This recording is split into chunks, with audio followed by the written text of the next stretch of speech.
اوس د خدمت او د یووالي وخت دی، اوس د وطن د جوړول.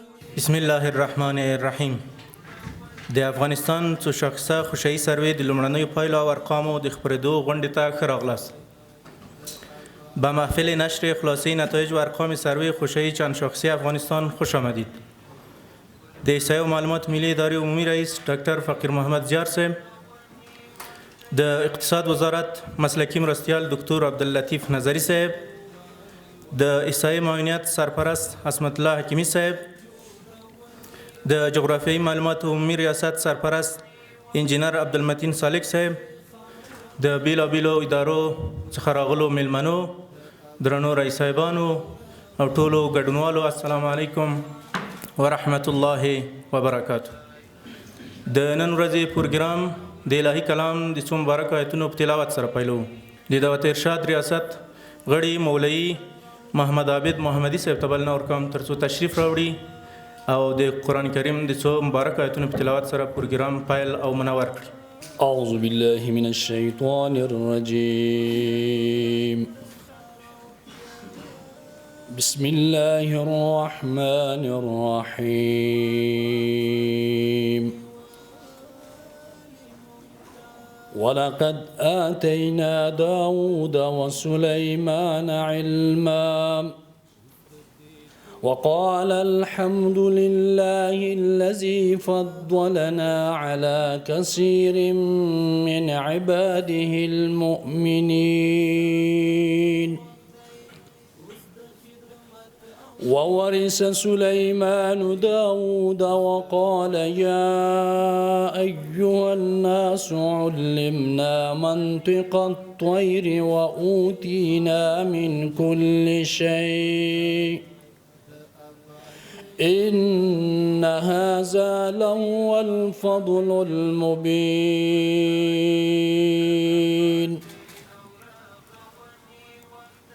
وحشر لسليمان جنوده من الجن والإنس والطير فهم يوزعون حتى إذا أتوا على واد النمل قالت نملة يا أيها النمل ادخلوا مساكنكم لا يحطمنكم سليمان وجنوده وهم لا يشعرون. فتبسم ضاحكا من قولها وقال ربي أوزعني أن أشكر نعمتك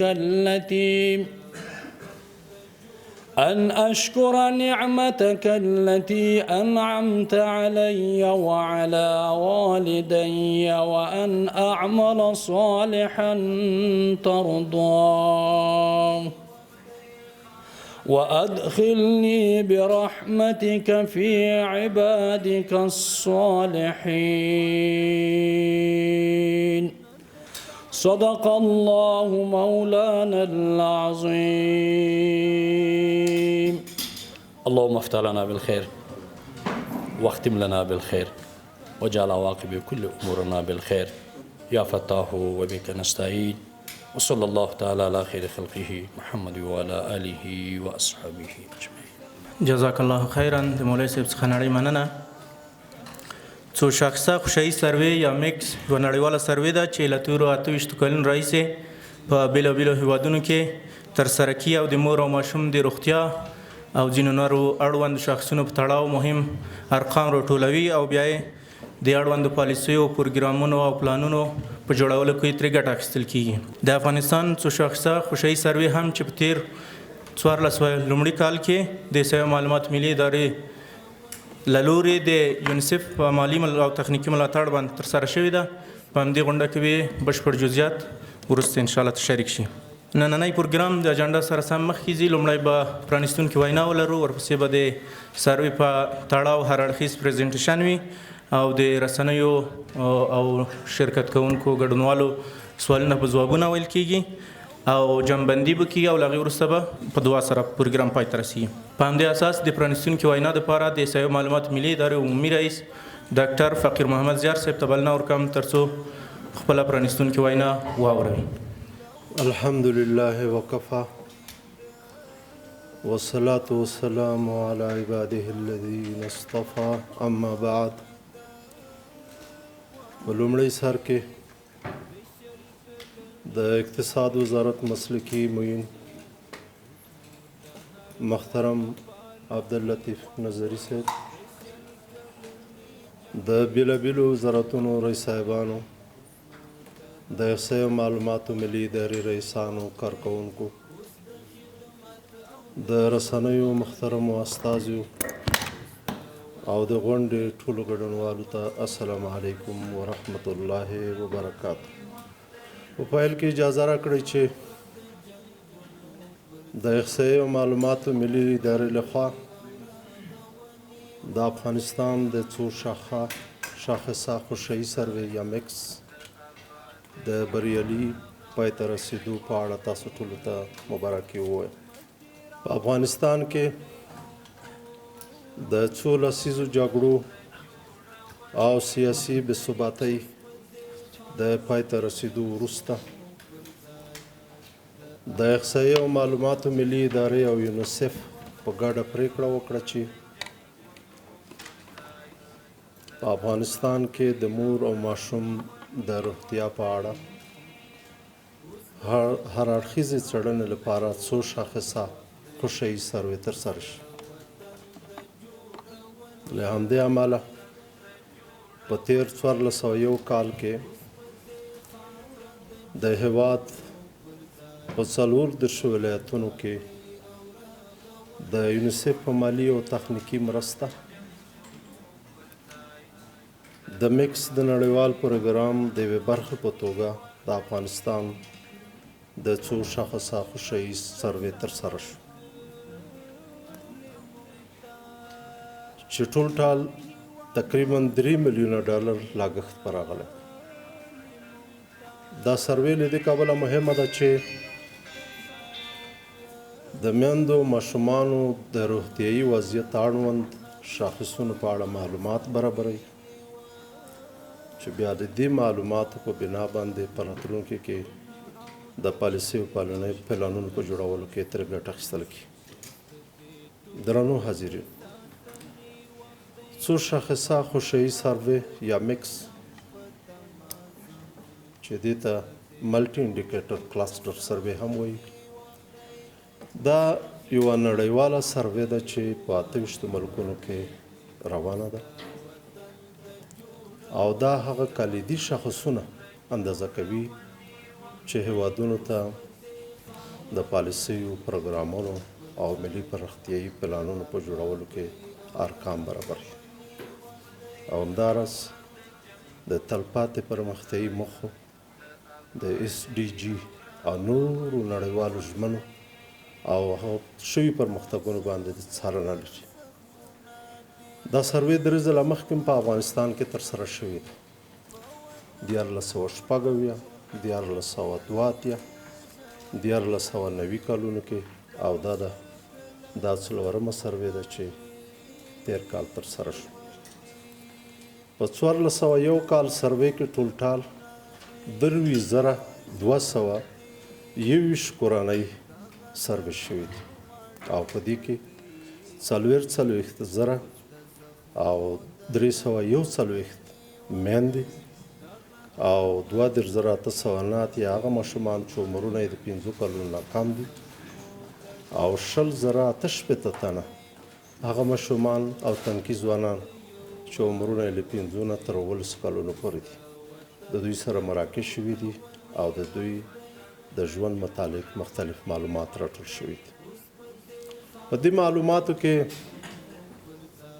د ماشوم زیږنه او مړینه، لومړی اسانتیاو ته لاسرسی، امیندوارۍ، د زیږون نه مخکې او وروسته د مور او ماشوم روغتیایي کتنې، د میندو او ماشومانو، نوي زیږېدلو ماشومانو روغتیا، د میندو مړینه د مور په شیدو تعزیه، معافیت، زده کړې او نور اهم شاخصونه د مور او ماشوم په دې کې راټول شوي دي چې په لنډ راپور کې به ستاسو سره انشاءالله شریک شي.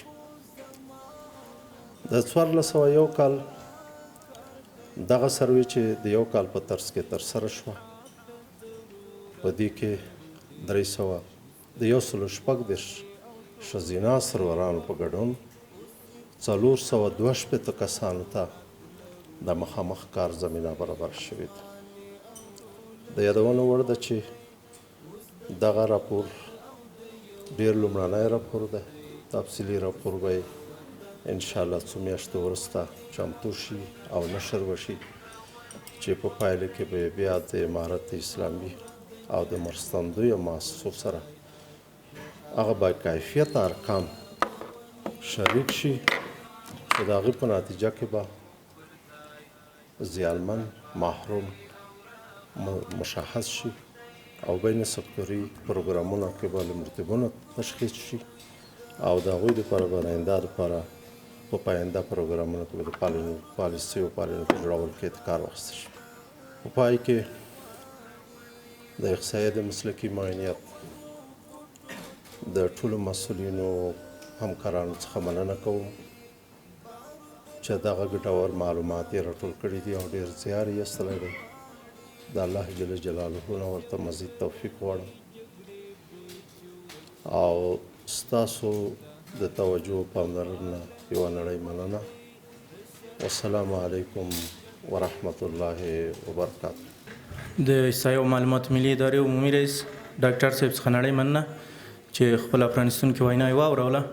د غونډې په دې برخه کې د احصایې معاونیت سرپرست ښاغلي عصمت الله حکیمي صاحب څخه احترامانه هیله کېږي چې تشریف راوړي او د سروې په اړه ګډونوالو ته هر اړخیز پریزنټیشن چې چمتو شوی دی وړاندې کړي. ښاغلی حکیمي صاحب. بسم الله الرحمن الرحیم.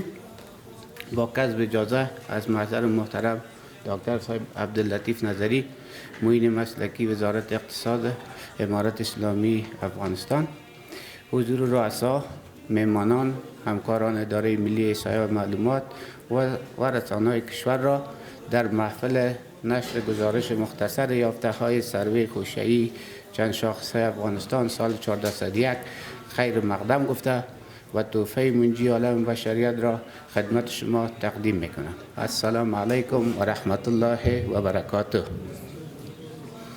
از اینکه جناب محترم دکتر صاحب به طور خلاصه و پرمفهوم در مورد اهمیت و موضوعات مرتبط با سروې در بیانیه کوتاهی که داشتند ابراز نموده بیان داشتند، در اینجا میخوایم که وقت شما را نگرفته مستقیم و نشر ارقام سروې خوشه‌ای چند شاخصه یا مکس توجه شما را جلب نموده. فهرست و مطالب موضوعاتی که طی پرزنتیشن حضور شما تقدیم میشه یافته های مهم سروې بوده و به شکل جزئیات انشالله در آینده نزدیک در راپور مکمل به حضور شما تقدیم خواهد شد.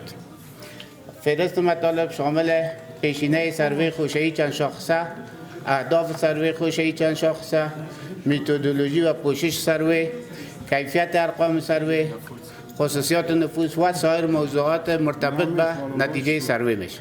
سروې خوشه‌ای چند شاخصه بار اول تقریبا 28 سال پیش در سال 1374 به بار اول در کشورهای رو به انکشاف پایه‌گذاری شد و سروې انجام گرفت که متصل آن در 2 سال بعد در سال 1376 اولین سروې در افغانستان سروې مکس که دور اول از سروې باشه انجام شده. قابل یادآوری است که سروې مکس به طور معمول بعد از هر 5 سال در کشورهای فقیر و رو به انکشاف انجام میگیره و در هر دورش به طور متناسب حدود از شرکت ها از کشورها او سروې را انجام میده. پیشینه سروې خوشه‌ای در افغانستان فعلا ما سروې مکس 6 دوره خود سپری کرده که ما تانستیم در دوره اول در سال 76 سروې کنیم در افغانستان، دوره دوم مکس که بوده در سال 1382 و دوره چهارم مکس بوده و برای ما سروې سوم در افغانستان در سال 1390 صورت گرفته و آخرین سروې که دوره ششم مکس بوده که متاسفانه ما در جریان سال 1390 تا 1401 در طول 10 سال که 2 سروی در دیگه کشورها صورت گرفته، ما این سروی را نتونستیم انجام بدیم. ما بدیل برای سروی ها داشتیم در این زمان، سروی دموگرافی صحی، صحت و دموگرافی و سروی صحت ما انجام داده بوده در اون زمان. و این آخرین سروی ما سروی مکس که دور ششم و سروی چهارم ما میشه. ما در سال 1401 این سروی را انجام دادیم که نتیجهش خدمت شما تقدیم می‌کنیم. اهداف سروی خوشایی چند شاخصه طوری که از نامش معلوم است دارای اهداف و اهمیت متعدد می باشد. دکتر صاحب در بیانیه خود خاطر نشان ساختن. ما اینجا از جمله از این اهداف چند هدف عمده و مهمش لیست کردیم که خدمت شما تقدیم میکنیم. اولین هدف از این می باشه که ما جمع‌آوری ارقام تازه و معلومات تازه در قسمت صحت طفل و مادر داشته باشیم. معلومات در مورد اطفال و مادران در قسمت سوی تغذیه که یکی از شاخص‌های عمده و شاخص SDG است می باشه و همچنان تهیه ارقام در مورد شاخص‌های SDG و سایر ارقام که نیاز برای برنامه سازی مدیریت از سیستم اطلاعات چی در بخش صحت و چی در بخش‌های دیگر ما ایره و او اساس یکی از اهداف عمده و اساس این سروی به شمار میاد. اعتماد به اساس متدولوژی سروی صورت میگیره و متدولوژی سرویس مکس با اساس استانداردهای بین المللی در طول 28 سال که سروی انجام شده با روز به روز بر هر دوره با دیولوب یا پیشرفت کرده، انکشاف کرده و به آخرین متدولوژی که یک سروی خانوار که دارای نتیجه از او قابل قبول برای همه قابل قبول بوده باشه، این نمونه‌گیری طرح شده. طرح نمونه‌گیری از سروی خوشایی چند شاخصه 2 مرحله‌ای طبقه بندی شده است که در مرحله اول ساحات شمار و یا کلستر با اساس میتود و طریقه PPS که یکی از میتودهای اصیل در قسمت انتخاب نمونه با شکل تصادفی است انجام شده که از جمله 3255 سایه شمار با تعداد 982 سایه شمار به شکل تصادفی انتخاب شده و از چوکات نمونه که استفاده شده چوکات نمونه ای است که توسط ریاست محترم انسجام معلومات و اداره ملی احصایه و معلومات در سال 2 سال پیش از سروی ای اپدیت شده.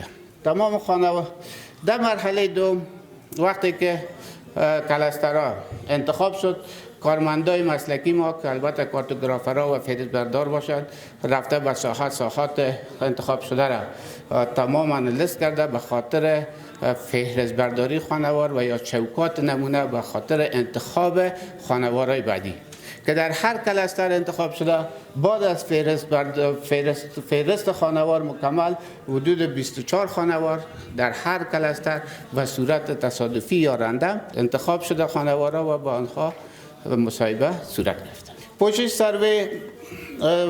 سروی خوشایی چند شاخصه خوشبختانه این سروی در زمان صورت گرفت که الحمدلله تمام افغانستان سر تا سر افغانستان از امنیت کامل برخوردار بود و تمام ساحات انتخاب شده ما تانستیم میره سروی را انجام بدیم که از جمله نمونه که گرفته شده 23338 خانوار نمونه گرفته شده بود که ما از جمله 23231 خانوار با تانستیم که سروی کنیم که میزان پاسخگویی خانوار در 99.8%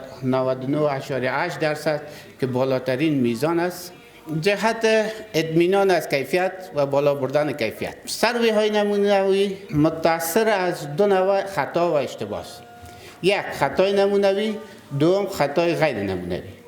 در قسمت خطای نمونوی به خاطر کاهش خطای نمونوی تمام میتودولوژی های سروی باید از میتودولوژی مورد استفاده قرار بگیرد که ما دو بتانیم سطح خطای نمونوی را پایین بیاریم. به این معنا میتودولوژی درست در قسمت انتخاب نمونه درست از میتود استفاده کنیم، از فریمی که استفاده میکنیم اپدیت باشه. این باعث از این میشه که خطای نمونوی را پایین بره. و در قسمت پایین آوردن خطای غیر نمونوی ما هم راه چاره داریم و راه چاره برای سروی هست. یک، باید کسایی که استخدام میکنیم واجد شرایط باشن. دو، ترنینگی که انجام میدیم باید ترنینگ زمان کافی داشته باشه و از میتودهای استفاده صورت بگیره تا بتانه سرویرها و سوپروایزرها را قادر به انجام سروی بکنه.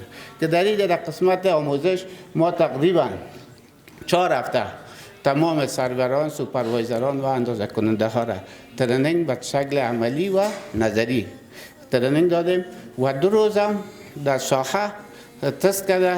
بعد از یک سروی آزمایشی انجام دادیم. بعد از سروی آزمایشی، بعد از اینکه نتایج دیدیم، مشتبهاتی که در ساحه موجود بوده او را در نظر گرفته 2 روز دیگه بازم ترنینگ خود اضافه کردیم تا اینکه در قسمت 4 هفته ترنینگ ما قادر ساختیم سرویرهای خود تا سروی را به صورت درست انجام بده. تیم سروی ما در هر ولایت متشکل است 10 نفر بود که 4 نفر سرویر از طبقه اوناست، 1 نفر سوپروایزر، 1 نفر اندازه کننده و 2 نفر هم از کارمندای اجتماعی و 2 نفر هم از محرم برای سروی. خوبی از این بود که ما در این سروی خود کسایی را که استخدام کردیم با محرم شرعی استخدام شده. از لحاظ شرعی و از لحاظ کار ما بسیار کار خوبتر شده که به خانمایی که سروی انجام داده به بسیار خیال راحت و آسوده تانستن که با محرم خود سروی را به طور درست و دقیق انجام بدن. خوبی دیگه ای که در این سروی صورت گرفته که ما اطمینان از کیفیت از او داریم، جمع‌آوری ارقام به اساس سیستم و به اساس تبلیت صورت گرفته که بعد از اینکه ارقام جمع‌آوری شده به صورت آنلاین به سیستم مرکزی اداره ارسال شده. البته با مجرد ازی که ما کیفیت کنترل کردیم به بسیار زودی به 1 روز بعد از سروی یا در جریان سروی ما تانستیم مشکلات پیدا کرده و سرویرها را در حالت در عین وقت متوجه اشتباهاتشان کنیم و سروی و اشتباهاتشان و چی کنن رفع کنن. و همچنان در خدمت چک و کنترل ارقام از ساحه هفته‌وار بوده و تیم های ولایتی یا ریاست های ولایتی ما هم به طور متداوم از ساحه نظارت صورت می گرفت و همچنان از دفتر مرکزی به سطح تکنیکی و به سطح بالا در جریان 5 ماه سروی و در حدود 6 ماه که صورت گرفته 2 مرتبه از کار صاحبی هم از کار فهرست‌برداری و هم از کار سروی عملا نظارت صورت گرفته. سیستم مدیریت ارقام طوری بوده که 1 سیستم مرکزی، دفتر مرکزی، بعد از سیستم ما سوپروایزرها داشتیم که بعد از سوپروایزر 4 سرویر ماده که هر تیم ما سوپروایزر ما 4 سرویر را اداره میکرد. طور مدیریت جمع‌آوری ارقام از سیستم صورت گرفته که ابتدا زمانی که کلسترها تمام کلسترها انتخاب شده فهرست برداری شدن، نمونه به اساس رندم انتخاب شد و کلسترها انتخاب شده از طریق سیستم برای تبلیت سوپروایزر ارسال میشه. سوپروایزر بعد از مشخص ساختن خانه ها در ساحه تمام خانه های انتخاب شده را مشخص و از طریق سیستم به تبلیت سرویرها انتقال میداد. بعد از اینکه سرویر خانوارهای مشخص شده را دریافت میکرد، سروی عملا جریان پیدا میکرد. در جریان سروی قابلیت انتقال بین 2 سرویر هم موجود بود. احیانا هرگاه در یک خانوار 2 خانم یا 3 خانم واجد شرایط موجود می بود و می تانست که امی قسمت سوالاتی که مربوط به این خانم دیگه میشه با همکاری همکار خود ای از تبلیت خود می تانست قابلیت انتقال داشت که امی پرسشنامه را بر همکار بعدی خود انتقال بده و او با خانم دیگه یا یک طفل 5 تا 17 ساله همکار یا سرویر دیگه او را سروی کنه و یا در جریان سروی اگر احیانا مریض میشد یا یک کار عاجل برای سرویر پیدا میشد هم قابلیت انتقال داشت که به عوض خود همکارش بیا و این نه ای که از تبلیت استفاده کنه. همین پرسشنامه قابلیت انتقال برای او سرویر جانب مقابل داشته که به اساس بلوتوث. سرویر بعد از اینکه مشخص میشد او به طور سیستماتیک همون بخشایی که مشکلات داره سرخ میشد. بعد از اینکه در ساحه اصلاح میشد دوباره به سوپروایزر رسال میشد. سوپروایزر بعد از چک و مطمئن میشد دوباره روان میشد به سرور مرکزی. این پروسیجر باز در قسمت سرور مرکزی ما اینجا چکای عمیق‌تر و بالاتر نسبت به سوپروایزر داشتیم. هر زمان باز اینجا دوباره رویش رند میشد. هرگاه اگر کدام مشکلاتی که به وجود می بود یا در موجود می بود در پرسنامه دوباره انتقال به سوپروایزر برای سرور و به این شکل بر ما میاد. بنابراین در قسمت بالا بردن کیفیت هر نوع تکنولوژی یا آخرین تکنولوژی استفاده شده و از میتودهای نمونه‌گیری با میتود استاندارد که شامل پروتکل‌های مکسس انجام شده و در قسمت پوشش هذی همکارای ما زیاد زحمت کشیده. همینجا جا داره که با توجه به فعالیت‌هایی که حضور شما تقدیم کردیم از ریاست محترم عملیات ساخته و همکارانش در قسمت پوشش مدیریت سروی و همچنان از ریاست محترم انسجام معلومات جغرافیایی 34 ریاست های ولایتی و اداره ملی صاحب معلومات و ریاست های معاونیت مسلکی و سایر ریاست هایی که به نحو در انجام سروی دخیل بودند تشکری و ابراز سپاس کنم. یافته های سروی مشخصات نفوس بطوری که از حرم معلوم میشه اکثریت افغانستان یک کشور جوان و نفوس جوان داره.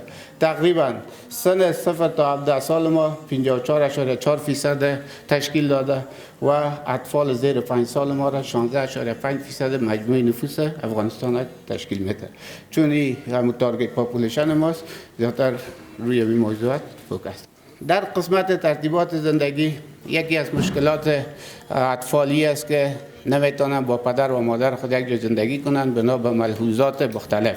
در افغانستان حدود 12% از اطفال است که با پدر و مادر خود زندگی نمیکنند که از این جمله 9% از اطفال است که تنها با مادر خود زندگی میکنند و 1.1% از اطفال است که با پدر خود تنها زندگی میکنند و همچنان 1.4% از اطفال است متاسفانه که نه با پدر و نه با مادر حتما با یکی از کاکا یا اقارب نزدیک و یا زندگی میکنند. در قسمت تقسیم نفوذ از لحاظ محل اقامت 25.4% نفوس افغانستان در شهرها زندگی میکنه، 74.6% نفوس دهاتی و همچنان اطفال 0 تا 17 سال ما 54.5% و بیشتر از 17 سال ما 45.5% نفوس افغانستان تشکیل میده. همچنان سایز خانوار و حدود 8.3% به سطح ملی افغانستان می باشه که در دهات 8.5 و در شهرها 7.7 نفر به طور اوسط در خانه زندگی میکنند. در قسمت صحت طفل و مادر میزان مراجعات برای دریافت مراقبت‌های دوران حاملگی یکی از شاخص‌های SDG می باشه که این به صحت طفل و مادر بسیار مهم است. در این قسمت در افغانستان تقریبا 76.4% از خانم‌ها قبل از ولادت یا در جریان حاملگی در حدود 1 تا 3 بار پیش دکتر مراجعه کردند و همچنان در قسمت شهری و دهاتی فیصدی شهری به 87.1% و دهاتی ما 73.2% است. و همچنان در قسمت مراجعه 4 و یا بیشتر از 4 بار می‌بینیم که در افغانستان 33.4% و به شکل در شهری 44.5 و در دهات 39.1% خانم‌هایی هستند که قبل از ولادت در جریان حاملگی پیش دکتر مراجعه کردند. زمان نخستین ملاقات دریافت مراقبت‌ها در جریان حاملگی این هم یکی از جمله شاخص‌های عمده است که تقریبا 39.1% از خانم‌ها دانستن قبل از 4 ماهگی در جریان حمل خود پیش دکتر مراجعه کنند و به این شکل در قسمت 4 الی 5 ماه با 18.8% بودک و بدون مراقبت تقریبا 22.3% است که هدف از این بالاست که باید یا مراقبت بالا ببرد.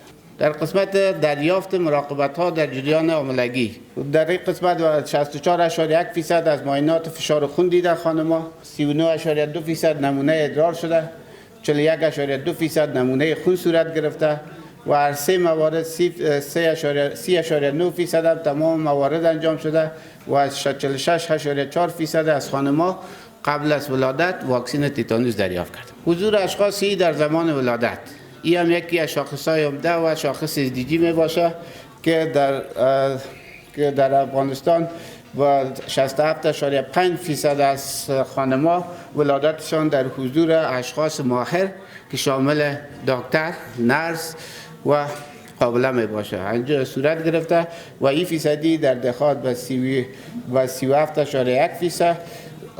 61.1% است و در شهرها 88.8% که یک کوریج بالا را نشان میده. اما متاسفانه در دهات 37.1% از خانم‌ها هستند که در حضور افراد غیر ماهر که عبارت از داعیای محلی و افراد با تجربه غیر مسلکی تولدات صورت گرفته و در حدود 1% در دهات سایر اشخاص که میشه شامل خانواده و اشخاص دیگه باشه.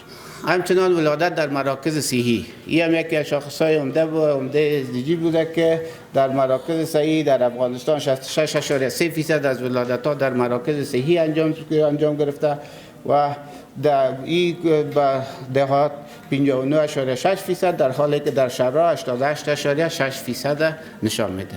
مراقبت‌های 2 روز پس از ولادت، چندین مراقبت هاست بعد از ولادت صورت میگیره که یکی از عمده‌ترین موضوعاتش بعد از ولادت 2 روز بعد از ولادت بعد خانم‌ها نظر به مشکلات نسایی یا ولادی که دارن با پیش دکتر مراجعه میکنن که یکی از شاخص‌های عمده می باشه. در افغانستان تقریبا 36.3% از خانم‌ها بعد از ولادت در 2 روز اول پیش دکتر مراجعه کرده و نوزادانشان 34.2% که به اساس شهری و دهاتی هم متفاوت است. اما چیز جالبی است که در ما این را از لحاظ شاخص ثروت مد نظر بگیریم و مقایسه کنیم، می‌بینیم که کسایی که فقیرترین خانواده هستند 21.1% و خانم‌ها بعد از ولادت در 2 روز مراجعه کرده پیش دکتر و اوایی که ثروتمند هستند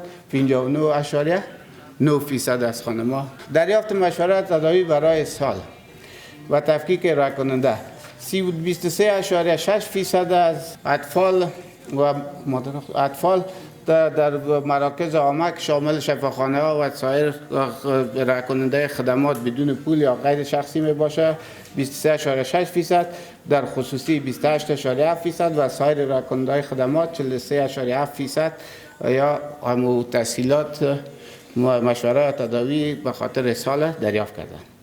همچنان دریافت مشورت تداوی برای تب که در شفاخانه یا در مراکز عامه 19.7%، در خصوصی 31% و همچنان سایر ارائه کننده خدمات 51.8% از اطفال به خاطر تداوی و مشورتی در مورد تب مراجعه صورت گرفت. در قسمت واکسین، پوشش واکسین معافیت اولیه که شامل اطفال 12 تا 23 ماه می باشه که دری باید دور اول خود BCG است، پولیو است، DPT-3 است و سرخکانه باید دریافت کنند که از این جمله اطفال در معافیت کلی در افغانستان 36.6% از اطفال 12 تا 24 ماه معافیت اولی را گرفتند که به اساس جنسیت تفاوت بینشان موجود نیست به او اندازه. اما در قسمت شهری و دهاتی تفاوت مشخص است که در شهری 49.6% و در دهاتی 32.5% از اطفال تانسته که معافیت اولیه واکسین‌های خود مکمل کنند. همچنان به اساس سطح تعلیم مادر 59.2% از اطفال مادرایشان لیسه را خوانده باشند و که بدون تعلیم 30.2% از اطفالشان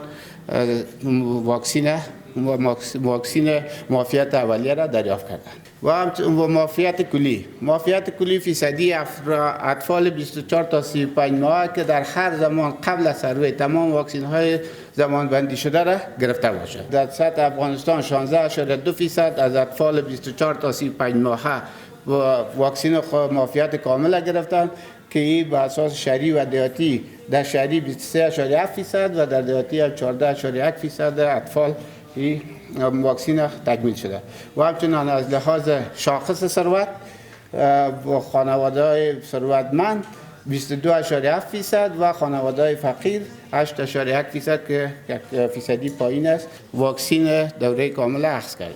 تغذیه نوزادان یکی از شاخص‌های SDG هم به شمار میره با هدف دوم SDG است که در این قسمت 42.7% تغذیه با شیر مادر در ساعات اولیه صورت گرفته، 63.5% هم تنها با شیر مادر تا 5 ماهگی تغذیه صورت گرفته، 56.6% شروع تغذیه با غذای جامد است. خب سوی تغذیه اطفال زیر 5 سال که یکی از شاخص‌های SDG بوده که در این قسمت کمبود وزن نسبت به قد شاخص 22 اهداف انکشاف پایدار است که تقریبا 3.7% از اطفال زیر 5 سال ما این کمبود وزن نسبت به قد داره. کوتاهی قد نسبت به سن 44.7% از اطفال زیر سن ما نسبت به سنشان قدایشان کوتاه است که سوی تغذیه اطفال زیر 5 سال بر اساس وزن تقریبا 18.4% از اطفال زیر 5 سال ما کمبود وزن نسبت به سن خود دارند و همچنان اضافه وزن تقریبا 4.5% از اطفال نسبت به سن وزنشان نسبت به سنشان طوری که بر اساس استانداردهای WHO از بالاست یعنی چاق است. و این سوی تغذیه اطفال زیر 5 سال به تفکیک محل اقامت یا محل زندگی فرق میکنه که در شهری 33.5% است، دیهاتی ما 47.9% و در مجموع 44.7% و همچنان از بر اساس کمبود وزن 2.9% شهری، 3.9% دیهاتی و 3.7% در افغانستان. شاخص بعدی میزان تولدات در سن مشخص و تفکیک محل اقامت است. ما وقتی میبینیم که در افغانستان تقریبا 260 تولد در سن گروپ سنی 25 تا 29 ساله است. طور سنجش میشه که تعداد تولدات سن مشخص بر تعداد خانم‌های هموسن و ضرب در 1000 تولد زنده البته. میزان تولدات مجموعی تولدات سن مشخص است که در افغانستان هرگاه ما را به اساس سطح تعلیم مادران ببینیم در افغانستان 5.4% و بدون تعلیم 5.8% و کسایی که لیسه رفته 3.2. این 3.2 تولد در تمام عمر زندگیشان است که همونطور از فرتیلیتی ریت است. و هرگاه از شاخص‌های ثروت ببینیم و 5.4 در افغانستان در خانواده‌های فقیر 6.5 و خانواده‌های ثروتمند 3.9 میباشد.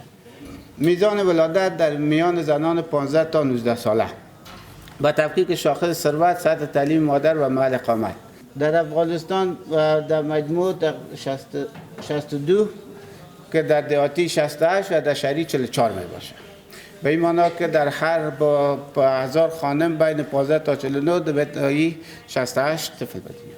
میزان مرگ میر اطفال زیر 5 سال این هم یکی از شاخص‌های SDG بوده که در با اساس میزان مرگ میر نوزاد که نوزاد شامل اطفال با پایین‌تر از 1 ماه 24 نفر در هر 1000 تولد زنده و مرگ میر اطفال در سال نخست 46 نفر، مرگ میر زیر 5 سال و 55 نفر در هر 1000 تولد زنده انجام شد. هرگاه را به اساس سال سروی ببینیم 5 سال قبل از سروی این 25 بوده و 10 سال قبل از این 26 بوده. این سیر را که ما میبینیم از در طول 10 سال این به طرف نزولی است که یک چیز خوب نشان میده، یک مسیج مثبت داره. میزان حضوریابی خالص که از جمله 0.9% آمادگی قبل از مکاتب است که اطفال 36 تا 59 ماهه 1 سال قبل از سن رسمی با شمولیت مکاتب ابتدایی 28.3% از اطفال میره. در قسمت ابتدایه 47.5%، متوسط 20.3% و لیسه 19.5% ما میزان حضوریابی خالص داریم. و این میزان حضوریابی خالص به تفکیک محل اقامت میبینیم که در افغانستان 47.5% ابتدایی، شهری 66.7% و دیهاتی 41.5% میباشه. به همین شکل در لیسه 19.5% افغانستان، شهری 32.6% و دیهاتی هم 14.5%. خلاصه اهداف انکشاف برادر برای تعلیم. در قسمت تعلیم میبینیم شاخص 4.12 که میزان تکمیل دوره هاست. با اساس دوره ابتدایی 44.2% از کسایی که شامل ابتدایی شده تکمیل کرده دوره ابتدایی خود، که در دوره متوسط 31.2% و در دوره لیسه 28.1% میباشه. و همچنان شاخصهای نابرابری که در مقابل 0.7 به این معنا که در هر 100 پسر 75 دختر موجود می باشد در ابتدایی، به این شکل متوسطه به 0.28 و در لیسه 0.40. شاخصهای برابری با اساس محل اقامت که می بینیم در دوره ابتدایی در 0.62 و همچنان شهری ما 0.44. ثبت تولدات اطفال زیر 5 سال که هم یکی از شاخصهای انکشاف پایدار باشه و مسئولیتش هم اداره ملی احصایه و معلومات داره. در قسمت راپوردیش که میبینیم که 41.1% کسای کارت تولد داره که از این جمله 2.7%ش ثبت شده ولی کارت تولد نداره. فیصدی زنان 20 تا 49 سال که قبل از 15 سالگی و 18 سالگی ازدواج نموده و تفکیک گروپ سنی. هرگاه که ما را به اساس گروپ سنی مورد مطالعه قرار بدیم میبینیم که کسایی که تقریبا 20 تا 24 سال قبل از زمان سروی ما این در حدود قبل از 15 ساله به این شکل و بالا بوده و این سیر نزولی داره. تنها 30 سال یا 34 سال قبل از این بالاترین ارقام و فیصدی را داره که تقریبا 40%. ازدواج اطفال فیصدی زنان 20 تا 49 سال که نخستین بار قبل از سن 18 سالگی ازدواج نمودند به تفکیک محل اقامت، سطح تحصیل و شاخصهای ثروت. هرگاه ما این شاخص به اساس از این ببینیم در مجموع افغانستان 38.9% از خانم‌ها قبل از سن 18 سالگی ازدواج کرده که در دیهاتی 40% و شهری 33%. و از نگاه سطح تحصیلات اگر ببینیم کسایی که آمادگی قبل از مکتب یا بدون تعلیم بوده 43.3% و کسایی که تحصیلات عالی داشته به 10.7% نزول شده. و همچنان از نگاه ثروت، شاخص ثروت و خانواده‌های فقیر 47.7 و خانواده‌های ثروتمند 30.4%.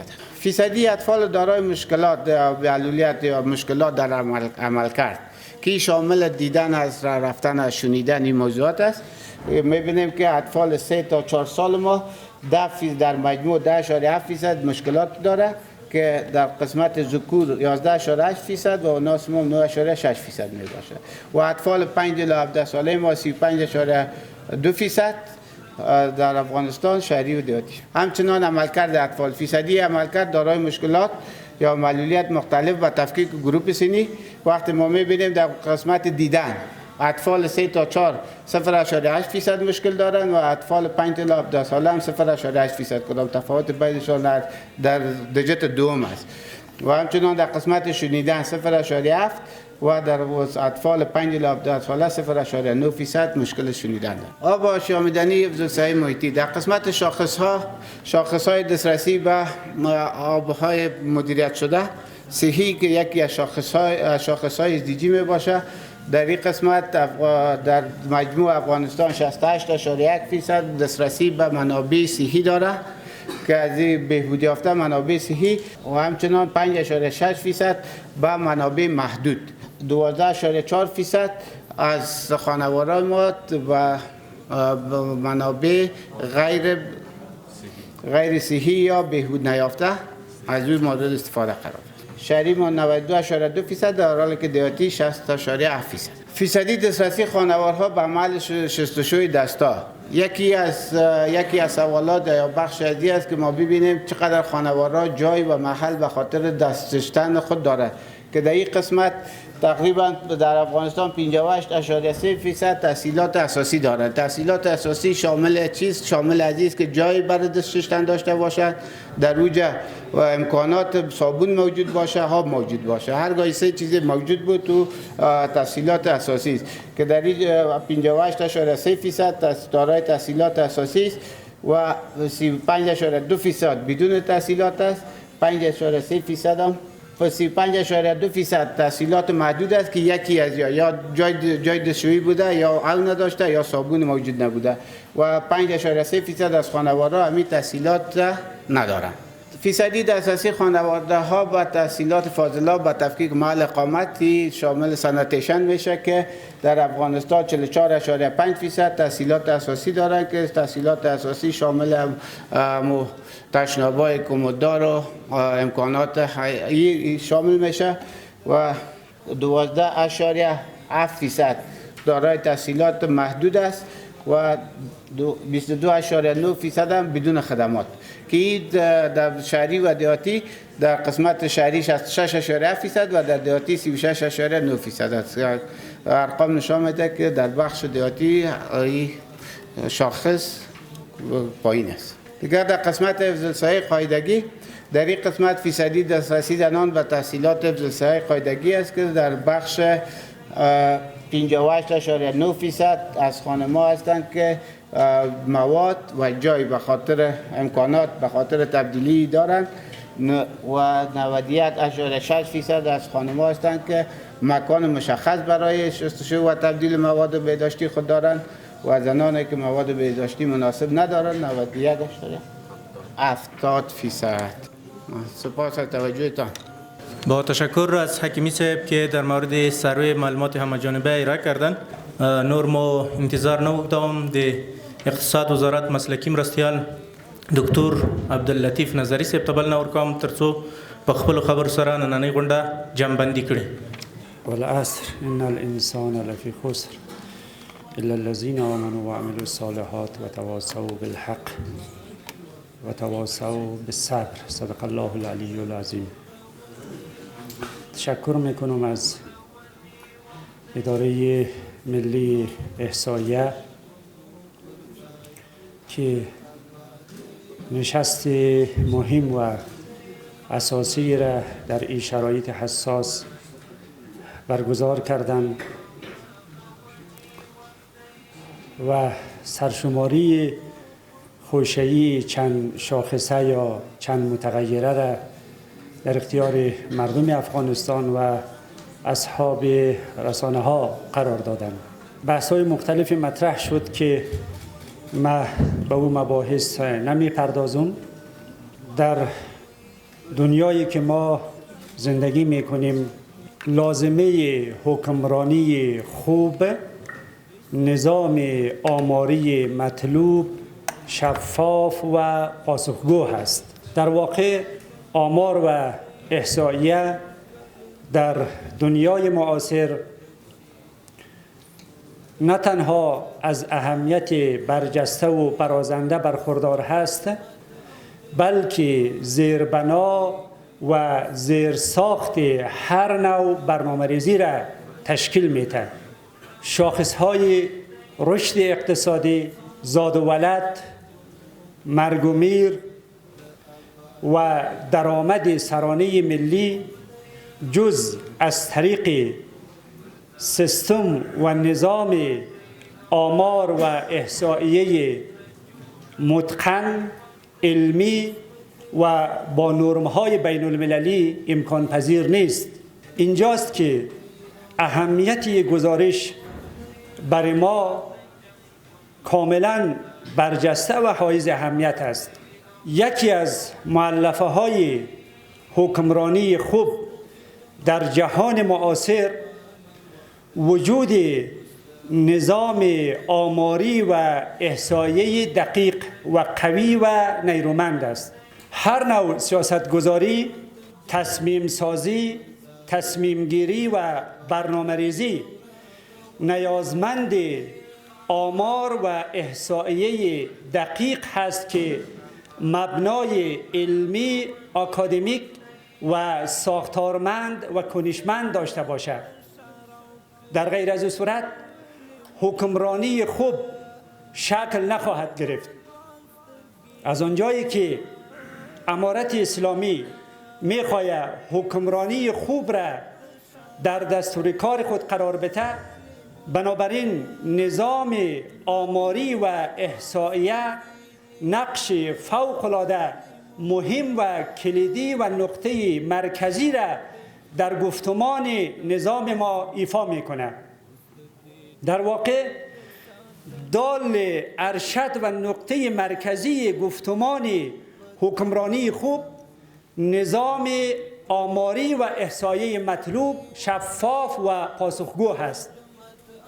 همان گونه که در حکمرانی خوب حاکمیت قانون، شفافیت، پاسخگویی و مسئولیت پذیری، اجماع محوری، مشارکت جویی از مؤلفه های بنیادین و اساسی حکمرانی خوب در دنیای امروز محسوب میشه، نظام احصایه و آماری خوب و مطلوب همچنان یکی از مؤلفه ها و پارامترهای پارادایم حکمرانی خوب در دنیای معاصر و در مناسبات بین المللی هست.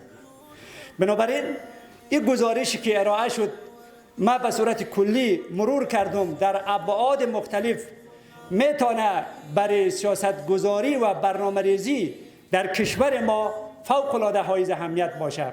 تقاضای ما و امیدواری ما است که نرم‌ها و استانداردهای بین المللی با داده‌ها و رهیافت‌هایی که در این گزارش مورد توجه قرار گرفته در آینده بیشتر مطمح نظر قرار بگیرد تا بدون هیچ کم و کاستی ما بتانیم سیاست گذاری و برنامه ریزی خود را در سطوح مختلف اقتصادی، اجتماعی، فرهنگی و صحی و تمام سطوح جامعه مورد توجه و دقت نظر قرار بدیم. ما چون یک مجلس دیگه با سرمایه گذارای چینایی داریم در وزارت، یک هیئت قرار است از اونا بیاید، متاسفانه بیشتر از این نمیتونم در خدمت شما باشم. یک بار دیگه تشکر و قدردانی میکنم از اداره ملی احصایه و معلومات که این آمار و ارقام را در سطوح و موارد مختلف در اختیار رسانه های عزیز، خبرنگاران گرامی و همچنین مسئولان ارشد امارت اسلامی قرار دادند. از جناب حکیمی صاحب، از سالک صاحب و رئیس صاحب که تشریف بردن در کابینه، از همه ایشان صمیمانه تشکر و قدردانی میکنم و همچنین از اصحاب رسانه ها و خبرنگاران عزیز که همیشه در صحنه ها حاضر هستند و یک پول هست بین نظام و مردم. کمال تشکر و امتنان دارم و السلام علیکم و رحمت الله و برکاته. د ډاکټر صاحب څخه نړۍ مننه، الله د اجر ورکړي چې همه جانبه خبرې وکړي. د یادونې وړ ده چې د سروې لنډ راپور به انشاءالله د ادارې ویب سایټ کې هم خپور شي، د هغې نه هم کولی شي استفاده وکړئ.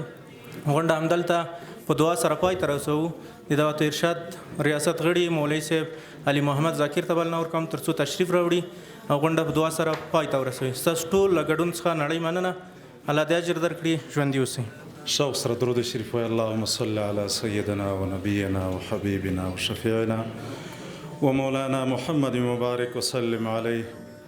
الحمد لله رب العالمين والصلاة والسلام على خير خلقه محمد وعلى آله وأصحابه أجمعين طاهرين طيبين إلى يوم الدين. اللهم افتح لنا بالخير واختم لنا بالخير واجعل عواقب أمورنا كلها بالخير. اللهم إنا نسألك الهدى والتقى والعفاف والغنى. اللهم أحسن عاقبتنا في الأمور كلها وأجرنا من خزي الدنيا وعذاب الآخرة. اللهم إنا نسألك فعل الخيرات وترك المنكرات وحب المساكين. اللهم إنا نجعلك في نحورهم ونعوذ بك من شرورهم. إله العالمين خدای دې مونږ دا راغلیو کسانو ټولو ته اجر عظیم نصیب کړي. رب العالمین خدای جا مجمع ښایسته مجمع دي او د کلام الله په تلاوت او په مسنونه طریقې اختتامي دعا باندې اختتام ته رسیږي. رب العالمین ټول ادارې رب العالمین د په دین باندې منورې وګرځي. الله دې راغلیو کسانو هر قدم په تله د حسناتو کې واچي د موږ د نظام دپاره د بقا او د استحکام دپاره سبب او ذریعه وګرځئ. الله د ټولو مسؤلینو مسؤلیتونو کې کامیابی نصیب کړي، خیر الدارین د موږ ټولو په نصیب کړي، شر الدارین نه مو ساتي. رب العالمین جل جلاله د موږ ټولو د نظام او د ملت ټول خودکفا وګرځئ. د کفارو او د منافقینو له احتیاج نه موږ ټولو ته پروردگار امان نصیب کی. یا الله آخر خاتمه دې موږ ټولو په ایمان کې. رب العالمین خدای څومره مسؤلین دي، الله دا جدوجهد کړی، خواري تکالیف برداشت کړي دي. رب العالمین مقبول عبادت او خدمت قبول وګرځي. ربنا تقبل منا انك انت السميع العليم وتب علينا انك انت